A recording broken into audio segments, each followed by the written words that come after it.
important it is for the partner to have the objective of helping you feel the actual technique is working rather than defeating the technique. Because it's not all about you, okay? It's about the other person, right? In this scenario, it's not about Professor Phillip getting past my guard. It's about Professor Phillip giving me the opportunity to, of course, block, but to work the C-frame. The C-frame basically means you have a C. The important thing with this C is that your thumb is lined up with this bone right here. What's this, the radius? Yeah, radius top. I'm not a doctor, but I'm a Jiu-Jitsu black belt, so they overqualifies me to give legal advice and medical advice. However, this is the radius, so your thumb needs to be lined up like a radius. This is a holster, okay? It's not a squeeze mechanism to hold, okay? This is just so that your thumb does not do this, because if your thumb gets pushed down this way, it will break, and it doesn't take a lot of pressure to break it, okay? The other thing is you can't bend your wrist, because your wrist now is going to get compromised, your whole structure is going to get compromised. This is like a placeholder, similar to like they're holding a pipeline right here. It just sits, okay? You don't want to squeeze unless they're pulling away, okay? So this goes in the elbow pit right here. I need, because his arm, his left arm, is the head control arm. Side control is head control. So as he's passing, I'm going to sit up, I'm going to get it in that seat, okay? And my free hand's got to do something versus just sit here and dangle. I'm going to grab the outside of his hand, and I'm going to drive this C-frame into his elbow pit, and I'm going to control this hand. The whole thing is that you have now feet that should move your hip, shoulder, hip, shoulder, hip, shoulder. You see how I'm moving, okay?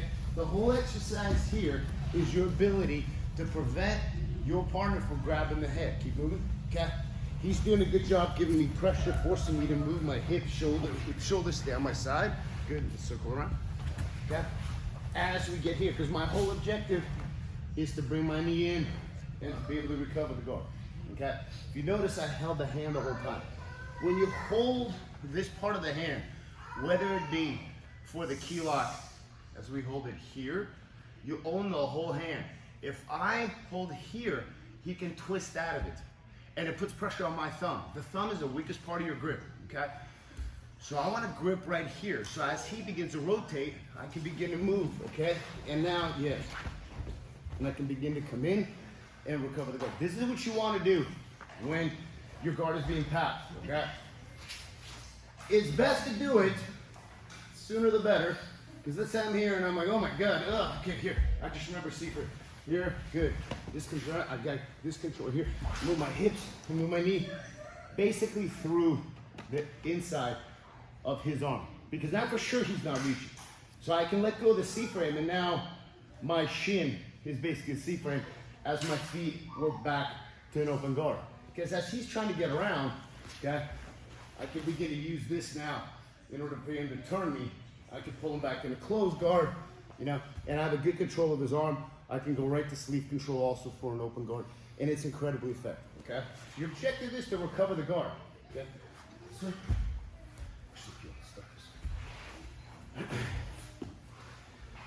even from here, I'm gonna initiate it. Yes. Now, you ask yourself, well, why'd you fall to your shoulder? Well, I need to have control here. I can't get quite up to my elbow, but I need to be able to move my feet, hips. I don't want to move them like they're feet, okay? It's weak. I want to be able to move my feet here, here, and here, so I can begin to move it back in right so that my knee, shoulder, shin is ready, because he's got to get around that. So go ahead. So yeah, so he's got to get around that and go back to C. Okay.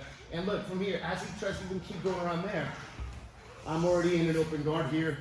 I switch to cat claw grip, or like you do spider guard here. You're in a good position here. Maybe have some sweeps and all kinds of stuff. But most important of all, he doesn't have a guard pass, and you don't have to find out side control. So all you're gonna do is your partner's gonna stay on both knees. Now, when I say partner stays on both knees, that means that both knees stay down on the mat and you don't get up on your feet, because that's something a little bit different, which is same principles apply. Partner stays on their knees, you're in a closed guard, they open right there. They put right there, see that? His elbow bend. I sit up, he slowly walks around. This hand gets control of his wrist palm. Look at my hand, what's going on here. I'm controlling here. I want to push his hand down to his far knee because he wants to grab my head with that hand. And if I'm doing this stuff right here, he's gonna roll me flat and he reaches with that hand to grab my head to get side control. Side control is head control. Always remember that. No head control, very weak side control, okay? So go back. I wanna take his hand, his left hand, and push it to his right knee because it makes it difficult for him to properly drive with his weight. As this hand is not gonna rotate the wrist, it's gonna rotate the elbow, at the elbow. So this always stays aligned with my thumb. If you feel this right here, you have to let go and realign it. You cannot let your hand compromise your thumb because with that pressure, it will break. And that's really gonna be painful. From here, if your wrist compromises, it's kind of okay, but there'll be a point where you won't be able to take it and this will compromise your whole structure. If he rotates, you rotate your elbow. In, out, and you're moving this like a bar.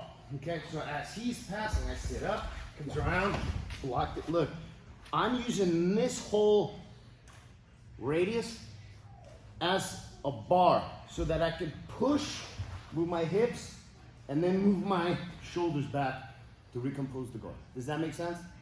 The partner is very, very important. If you're going to be trying to defeat your partner, it's going to be not very good. It's like, here, we're going to practice chokes, but I'm not going to let you choke me. How do you even know it works? Okay? So as this, see how my elbow bends? He sits up. Yes, good. From here, this is just a holder, okay? As I come around, his right hand's got to do something. Yes. And he begins to kind of bend it, almost like a spider guard. Grab more wrist. Yes, you want to use your thumb. Yes, good. If you don't use your thumb, like we show key locks, they're going to pull it out. So from here, he's going to just guide it down to my far knee. Yeah, good. He recovers, good. For now, I just want you guys, before you start recovering the guard, I just want you to feel that pressure and use this as a frame to keep scooting your hip shoulder out, okay? To create space. Before you can recover guard, you got to create space. So he gets the C frame here, okay? And I'm just gonna be here, and I'm just gonna be driving into him. Hip, shoulder, hip, shoulder, hip, shoulder. And I'm gonna be trying to be reaching for his head, okay? Because if you notice, I couldn't reach for his head. I couldn't grab it, because the objective is to grab it, okay? Because how else am I gonna get him in side control? I need to have control, okay? So one more time. Even here, I'm walking up, because look, yes. Grab and push this down. Look, see all that space right there?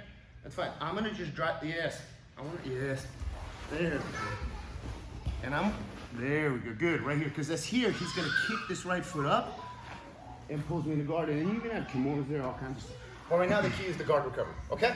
Ready, 1, 2, 3. Partner up with somebody. Guys, colored belts, please. You can work with. White belt. Ladies, let's mix it up. I know we have some are new, some are not so new.